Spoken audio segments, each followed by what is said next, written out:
Bon dimanche, encore une occasion pour réfléchir, alimenter sa foi en ce temps de préparation vers Pâques. On arrive à Pâques, hein, avec tout ce temps qu'on a eu, ces 40 jours, on a eu suffisamment de temps pour vivre Pâques dans le fin fond de ses tripes. Et le texte aujourd'hui est assez intéressant, il vient de Luc chapitre 9, versets 28 à 36. Vous allez voir que sous le texte, cette grande sagesse, comment Dieu est entré dans notre histoire humaine, et ça s'est pas fait par de la magie, c'est comme tout se tient. Donc, je lis le texte et je le commenterai par après. Et voilà. En ce temps-là, Jésus prit avec lui Pierre, Jean et Jacques, et il gravit la montagne pour prier.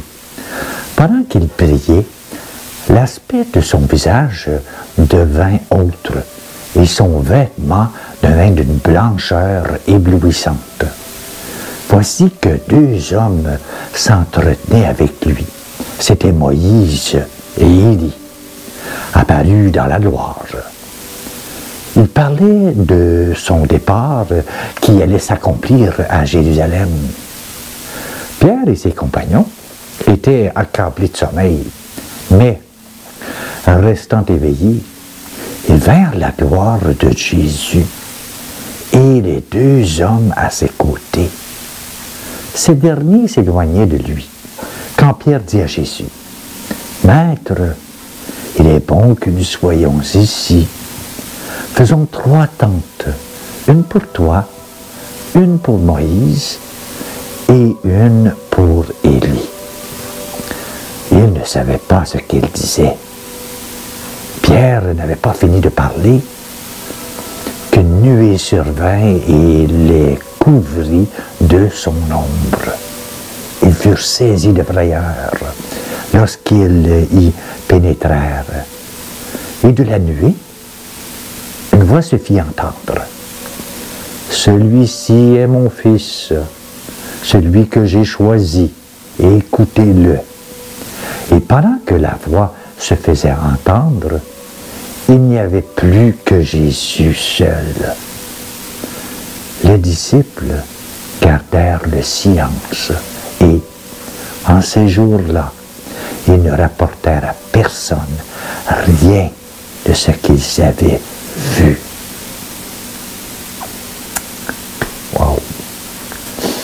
Vous avez remarqué, nos dimanches, pendant le carême, là, se suivent, ils se complètent. La semaine dernière, là, nous étions au désert avec Jésus. Et il était tenté par Satan d'utiliser la toute puissance de Dieu pour son propre profit personnel. Aujourd'hui, sur la montagne, il est transfiguré dans la gloire, en préfiguration de la résurrection. Le désert et la montagne, les lieux de la tentation et de la transfiguration, sont les lieux mêmes où Moïse et Élie ont fait l'expérience de la rencontre avec Dieu. C'est au désert, sur la montagne, que Moïse rencontre le Seigneur face à face. C'est là, dans le tonnerre et les tremblements de terre et la nuée, que la loi est donnée. C'est là où Dieu nourrit son peuple avec la manne. Moïse, là, c'est toute la Torah, toute la loi. Il est le législateur qui guide le peuple vers la liberté et la terre promise. Jésus, lui, est le nouveau Moïse. Jésus au désert, puis sur la montagne, accomplit ce qu'ont vécu Moïse et Élie. Il est le nouveau législateur. Il est celui qui va sauver, guider le peuple pour le libérer de l'esclavage, du péché et de la mort. Il est celui qui va nourrir le peuple avec son propre corps. Jésus est la parole incarnée, le prophète par excellence, la pureté de la foi. Jésus est la nouvelle loi, la parole accomplie. Il est la gloire de Dieu. Il est la gloire de son Père. À travers lui, comme auparavant avec Moïse et Élie, c'est le Père lui-même qui se donne à voir et à contempler. Luc, là, nous dit que derrière le Jésus, fils de David et de Joseph, derrière le Jésus crucifié, c'est le visage même, la gloire même de Dieu, qui se manifeste et se révèle. C'est lui qui monte au ciel en ayant vaincu la mort. La gloire de Dieu va se manifester dans la croix du Christ. Ça, on le sait. Dans l'abandon et le refus de toute provocation et de toute violence. La gloire de Dieu, révélée à Moïse et à Élie au désert, est celle qui passe par la croix et le Golgotha. Le chrétien, c'est celui qui est passé par la mort avec le Christ. Le chrétien, c'est celui qui est ressuscité avec le Christ.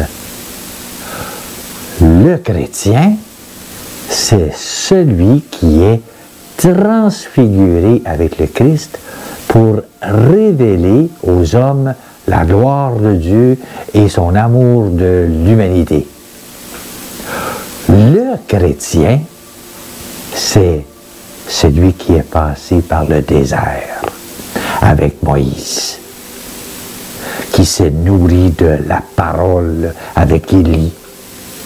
C'est celui qui donne à voir dans sa vie même le message d'amour, de justice et de salut universel que lui a laissé le Christ. Le temps du carême, là, c'est aussi le temps du désert et de la rencontre avec Dieu. Comme Moïse et Élie, le carême, là, c'est le temps où l'on va sur la montagne à la rencontre de Dieu pour se laisser transformer et transfigurer par lui. Il n'y a rien inventé, là. C'est ce qui a été dit depuis 2000 ans. C'est grand, hein? Mais voilà ma petite réflexion en ce beau dimanche, même si ça brasse la planète. J'espère que ce n'était pas trop compliqué. C'est rempli de sagesse, je crois.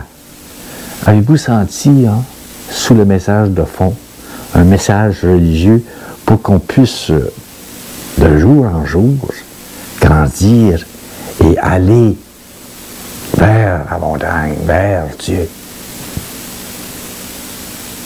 Eh oui, c'est un choix, hein? On est tous libres de monter en montagne ou non.